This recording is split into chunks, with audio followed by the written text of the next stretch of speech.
तारा रानी की कथा। भगवती को मानने वालों में से एक राजा स्पर्श भी थे। वो दिन रात उनकी पूजा अर्चना में लीन रहते थे।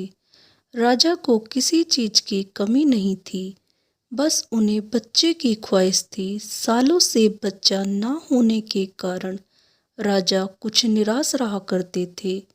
एक दिन राजा की भक्ति से खुश होकर माँ भगवती ने सपने में आकर उसे 2 बेटी होने का वरदान दिया।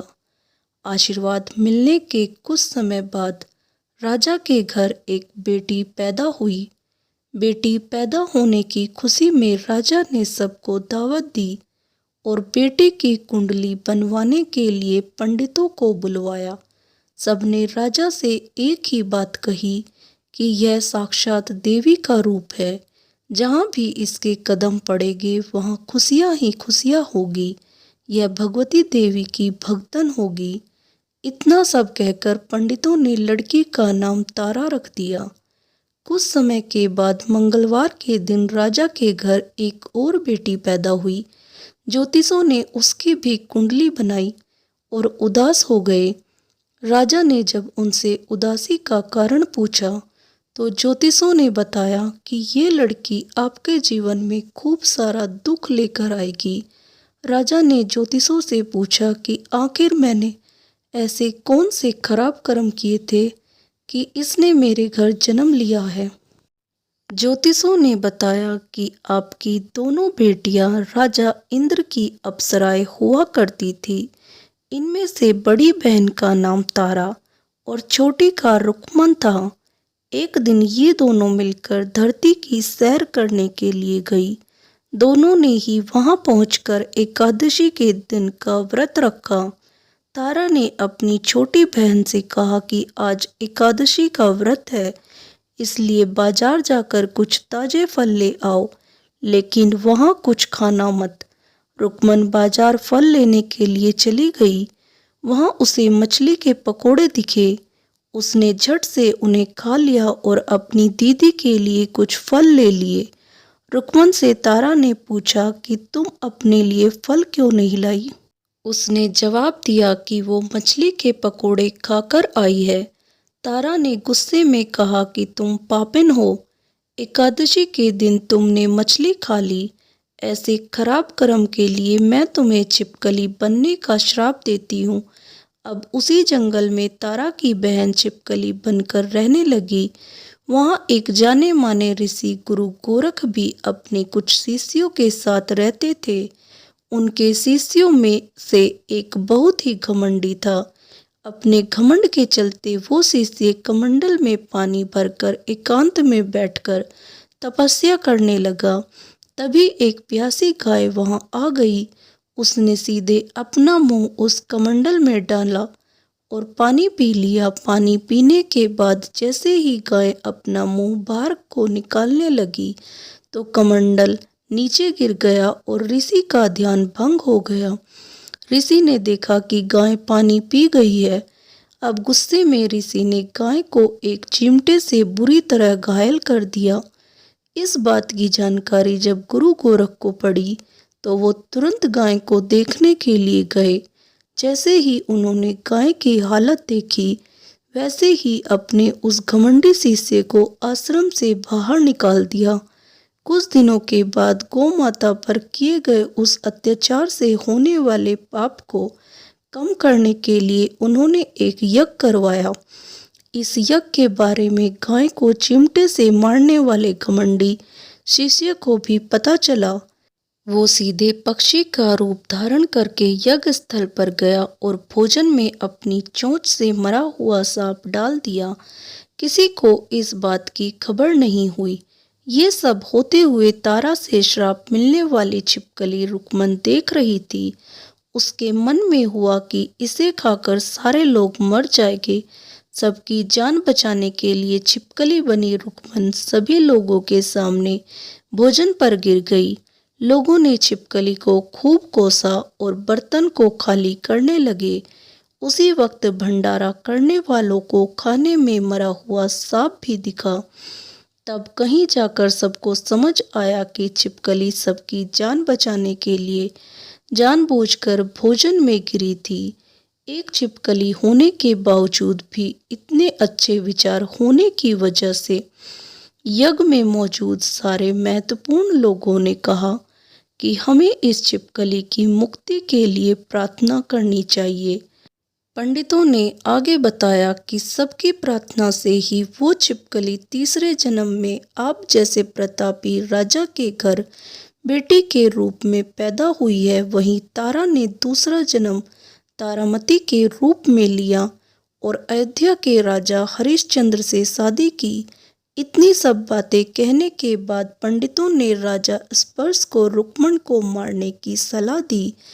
इस बात पर राजा बोले, मैं किसी बेटी को कैसे मार सकता हूँ, ऐसा करना पाप होगा। फिर ज्योतिषों ने कहा कि एक संदूक में सोना चांदी लगवाकर उसके अंदर लड़की को रख देना और संदूक को पानी में बहा देना। उसमें लगा हुआ सोना चांदी देखकर लोग नदी से संदूक जरूर निकालेंगे और लड़की की जान बच जाएगी। राजा ने ज्योतिषों ने जैसा बताया ठीक वैसा ही किया। नदी में सोना चांदी जड़ा हुआ संदूक देखकर काशी के पास ही एक भंगी ने उसे बाहर निकाल लिया। उसके कोई बच्चे नहीं थे, इसलिए उसने संदूक के अंदर की लड़की को पालने का फैसला लिया। उसे भंगी व उसकी पत्नी ने खूब प्यार से पाला और रुक्को नाम रख दिया। बड़ी होते ही दोनों ने रुक्को की शादी करवा दी। रुक्को की सासू माँ तारामती और राजा हरिश्चंद्र के महल में साफ सफाई करने का काम किया करती थी। कुछ दिनों के बाद रुक्को की सासू माँ बीमार हो गई। उनकी जगह रुक्को वहाँ काम करने लगी। तारामती ने उसे देखा और पुराने जन्म के पुण्य के कारण पहचान लिया और उसे कहा कि तुम मेरे साथ बैठ जाओ। रुक्को ने बोला कि मैं तो भंगिन हूँ, इसलिए आपके पास नहीं बैठ सकती। तब तारामती ने उसे बताया कि तुम पूर्व जन्म में मेरी ही बहन थी। तुमने एकादशी के व्रत के दिन मछली खा ली थी और मैंने तुम्हें दंड देते हुए छिपकली बना दिया। अब तुम्हें दोबारा मनुष्य जन्म मिला है, तो इस जन्म में माँ वैष्णो की पूजा करके पुण्य कमा लो। माँ की पूजा से तुम्हारी सारी इच्छाएं भी पूरी होगी। तारामती की इस बात को सुनने के बाद रुक्को माँ वैष्णो से एक बेटे के लिए प्रार्थना करती है और कहती है कि अगर उसकी मनोकामना पूरी हुई तो वो अपने घर में माँ वैष्णो देवी पूजन और जागरण कराएगी। माँ वैष्णो देवी उसकी प्रार्थना सुन लेती है और उसे बेटा होता है। पुत्र की प्राप्ति के बाद रुक्को उसकी देखभाल और लाड़ दुलार में माँ वैष्णो देवी की पूजा करना भूल जाती है। ऐसा होते होते 5 साल बीत गए और फिर एक दिन उस बच्चे को चेचक यानी माता निकल आती है। बच्चे की ऐसी स्थिति देखकर परेशान रुक्को अपने पिछले जन्म की बहन तारामती के घर जाकर उन्हें इस समस्या के बारे में बताती है। तब तारामती ने पूछा कि तुमने माँ वैष्णो देवी की पूजा अर्चना में कोई गलती तो नहीं की। फिर रुक्को को याद आता है कि उसने माँ वैष्णो देवी का जागरण कराने का प्रण लिया था। ये बात याद आते ही रुक्को को काफ़ी पछतावा हुआ और मन में माँ से कहा कि बच्चे के ठीक होते ही वो अपने घर में जागरण कराएगी। अगले ही दिन उसका बेटा पूरी तरह ठीक हो जाता है। तभी रुक्को ने माता रानी के मंदिर जाकर पुजारियों को कहा, इस मंगलवार के दिन घर में जागरण करवा दीजिए। रुक्को की बात सुनकर पंडित कहते हैं कि तुम यही 5 रुपये दे दो, तुम्हारे लिए हम मंदिर में ही जागरण करा देते हैं। रुक्को कहती है, मुझे पता है कि मैं चमारिन हूँ, लेकिन आप मेरे घर आकर ही जागरण करवा दीजिए। माँ किसी तरह का भेदभाव नहीं करती है, तो आपको भी नहीं करना चाहिए। इस पर पंडितों ने विचार विमर्श करके कहा कि यह अगर रानी आपके जागरण में आती है तो हम तुम्हारे घर आकर जागरण करने के लिए तैयार है। पंडितों की बातें सुनकर रुक्को अपनी बहन रानी तारामती के पास जाती है और तारामती को सारी बात बताती है। रुक्को की बातें सुनकर तारामती जागरण में जाने के लिए तैयार हो जाती है। इस बात को बताने के लिए रुक्को जब पंडित जी के पास जाती है तब उनके बीच की बातों को सेन नामक नाई सुन लेता है। फिर वह राजा हरिश्चंद्र को जाकर सारी बातें बता देता है। राजा के मन में हुआ कि रानी को नीची जाति वालों के घर जागरण में नहीं जाना चाहिए। इसी वजह से वो अपनी उंगली काट लेते हैं जिससे उन्हें नींद ना आए और रानी जागरण में ना जा सके।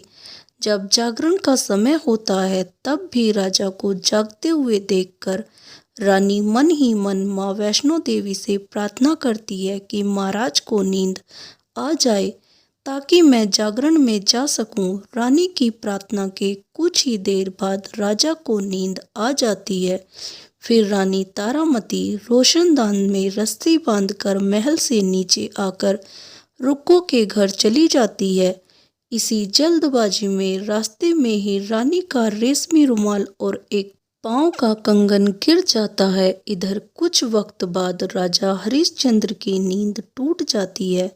नींद खुलने पर रानी को अपने पास ना देखकर राजा उसकी तलाश में निकल जाते हैं।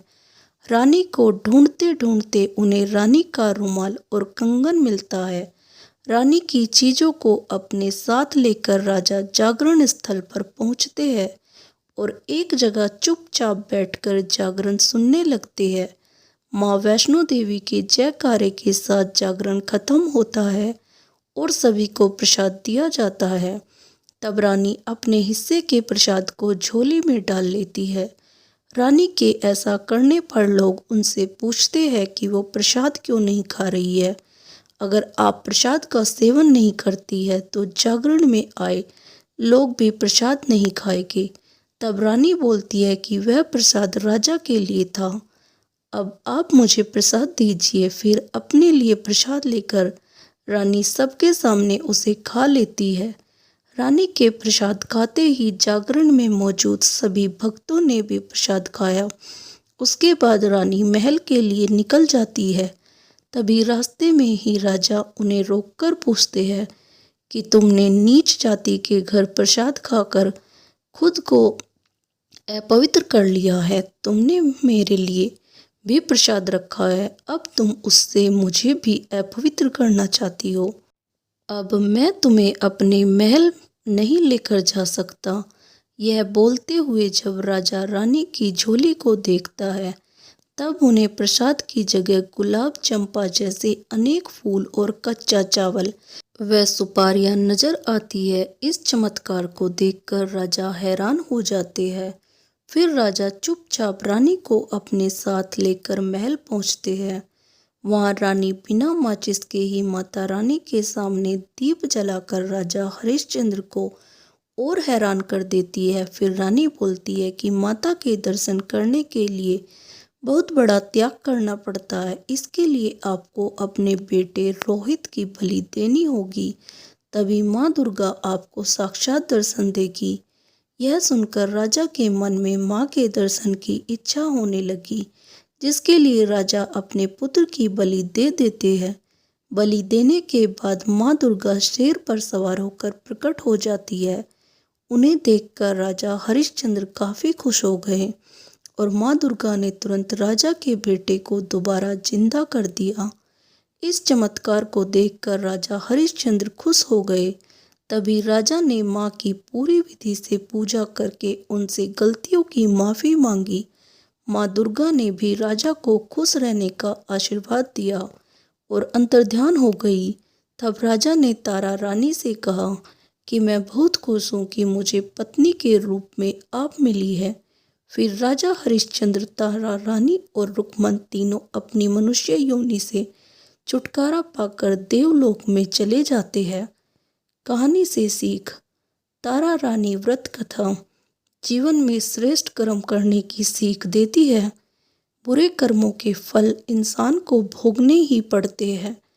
बोलो माता रानी की जय।